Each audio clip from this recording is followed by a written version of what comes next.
রাজার ঘরে ছোট রানী এলো পদ্মাবতী, এলো রানী পদ্মাবতী।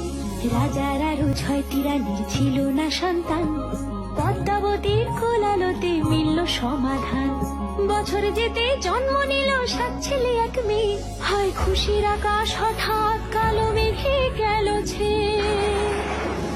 হিংসেতে যায় জ্বলে পুড়ে বাকি 6টি রানী, যুক্তি করে ঘটায় ওরা 7 কুমারের হানি। সুযোগ মতো 7 ছেলেকে মাটিতে দেয় পুঁতে, বাঁচে একা পারুল, ওরা পায় না তাকে ছুতে। ধাইমা বাজায় সেই মেয়েকে বড় করে তোলে, 7 ভাইকে পায় যে পারুল 7টে চাপা ফুলে। এত কিছুর পরেও রাজার বিপদ যে কাটে না, সূর্য নগরে সুখের সূর্য আর ওঠে না। হিংসা বিবাদ বিচ্ছেদ আর প্রেমের কাহিনীতে পারুল বোন কি পারবে 7 ভাই চম্পাকে জাগাতে?